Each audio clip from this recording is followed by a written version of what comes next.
Tessa Morrow had grown used to being underestimated.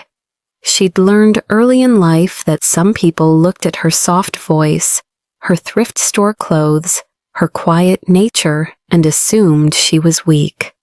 Someone you could talk over, someone you could dismiss, someone you could mock. But nothing prepared her for the level of cruelty she encountered at the Harridan Foundation Gala, the most prestigious charity event in the city, attended by the elite, the polished, the powerful. She wasn't supposed to be there. She wasn't a guest. She wasn't even staff. She was a last-minute temp brought in to help with registration. Because the company she worked for was short-staffed, it was supposed to be an easy evening of checking names off lists and handing out badges. It became anything but. Tessa stood behind the registration counter, scanning the next guest's name from the tablet. Her posture was straight, her smile small but warm, her hair pulled back neatly, even though she'd pinned it herself in a hurry. She tried to blend in. She tried to stay invisible. That was before they arrived, a group of 4 socialites, dripping in diamonds and designer gowns that looked like they cost more than Tessa's yearly salary. And they were loud. "Oh, look," one of them said, her lips painted a venomous red. "New help." Another laughed.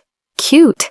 They picked one with baby deer eyes. Probably cries when people raise their voices."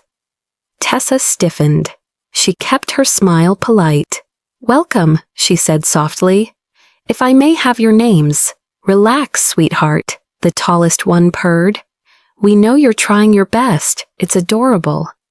Laughter, echoing, sharp. Tessa's fingers trembled slightly as she tapped the tablet. She wished the floor would swallow her whole. They continued whispering loudly enough for her to hear. "Do you think she even knows who runs this place? She probably thinks billionaires are fairy tale creatures.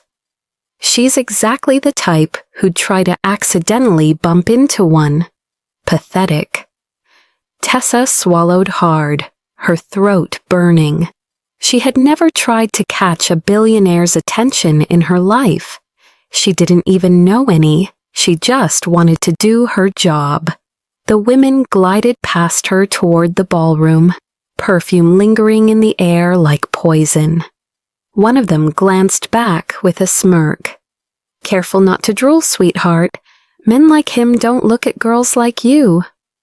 Tessa blinked against the sting in her eyes.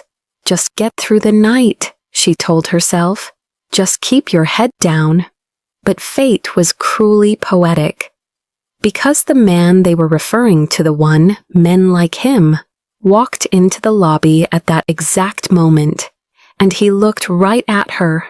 Tessa didn't recognize him at first. He wore a black suit tailored so perfectly it looked sculpted onto him. His presence cut through the room like a blade's strong shoulders, dark hair, a face that carried both danger and discipline. His eyes were the kind of blue that made people go silent without understanding why. He moved like someone who knew every inch of the world bowed for him, but never needed to announce it. And when he reached the registration table, he didn't glance at the socialites waiting nearby. He walked straight to Tessa.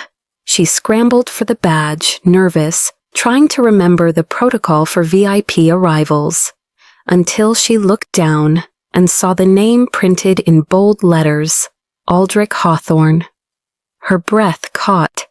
The billionaire, the man who owned the foundation hosting the gala, the man investors worshipped, the man everyone in the room feared disappointing. He was him, and he was staring at her like she was the only person in the building. "Good evening," he said, his voice low and surprisingly gentle. She nearly dropped the tablet. "Good evening, Mr. Hawthorne. Welcome to the gala." The socialites behind him instantly straightened. eyes widening, lips parting in eager smiles. But Aldrich didn't turn toward them. His gaze stayed locked on Tessa, and then slowly his expression shifted. Recognition. Tessa, she froze. I am sorry, sir. Have we met? Something flickered in his eyes, soft and sharp all at once. Yes, he murmured. But you were much younger then. Her pulse stumbled. She had no memory of ever meeting him, but the way he looked at her, with a certainty that hummed under her skin, made her knees feel unsteady. Behind him, the socialites exchanged confused glances. Aldrich continued, voice lowering. You've changed a lot. Tessa felt heat creeping up her neck. I was just assigned here tonight. It's temporary.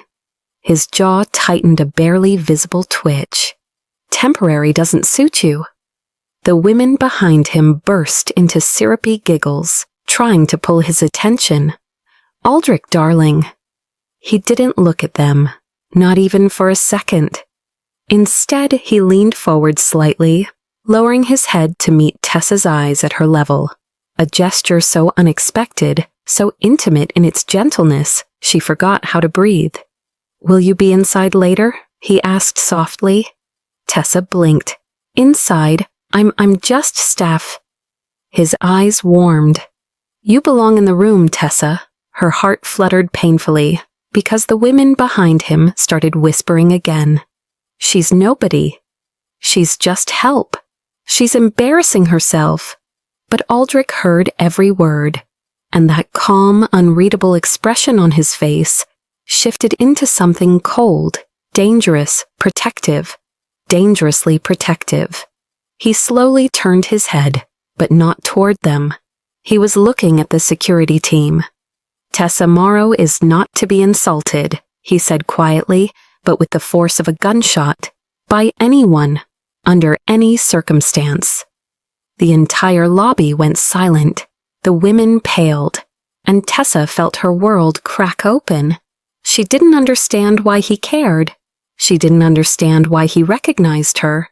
She didn't understand why a billionaire with the power to crush markets was defending a girl with trembling hands and borrowed clothes.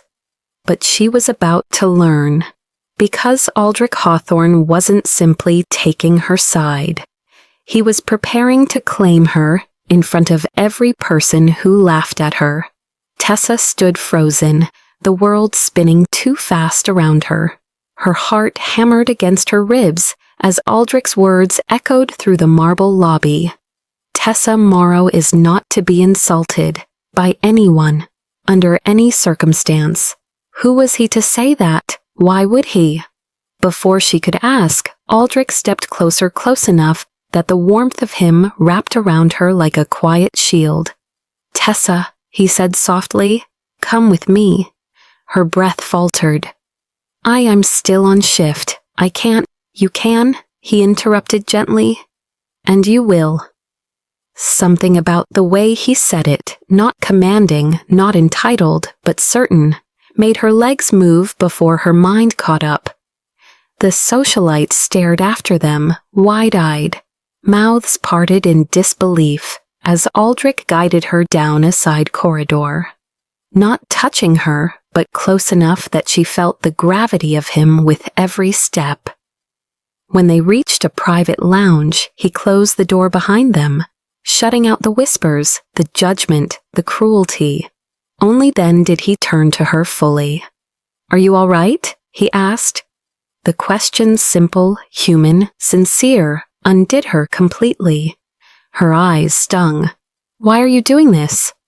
Aldrich's expression shifted, not cold like the rumors said, not detached or arrogant, but something far more startling.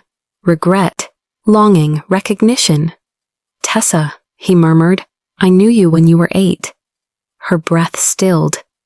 My mother's foundation worked with a local shelter, he continued. You were there with your aunt, small, quiet, wearing a pink backpack with a broken zipper.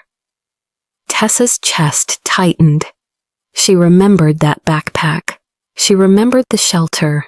She remembered the boy who sat next to her and helped her tie her shoes when she cried, because the laces kept tangling. "You were him," she whispered.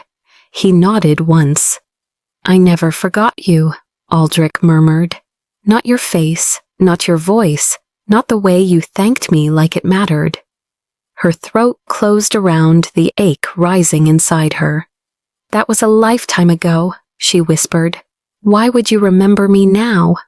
"Because," he said quietly, "the moment I saw you tonight, I knew." "Knew what?" "That they were wrong about you." A pause. "That they were unworthy of you." A longer pause. "And that I would not stand silently while anyone tried to diminish you." Tessa's knees felt weak. "Aldrich." He stepped closer, slow, deliberate, his presence filling the space, warm and overwhelming and achingly familiar. "I didn't claim you to prove a point," he said.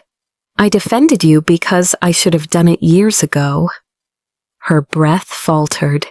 "Years ago?" He nodded, eyes softening. "I saw what the world did to girls like you, girls who grew up too fast, girls who were dismissed, overlooked, stepped on." His jaw tightened. "I promised myself if I ever saw you again, I wouldn't let it happen."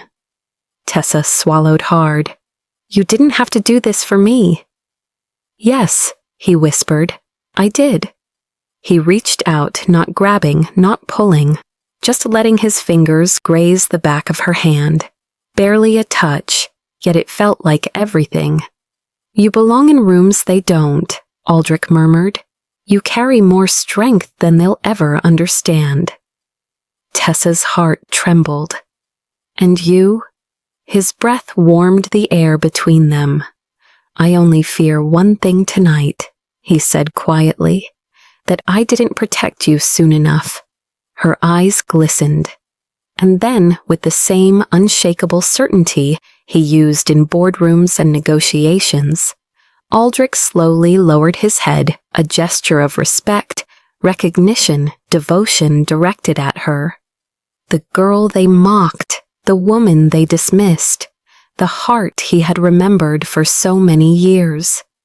A billionaire feared by all, bowed only to her,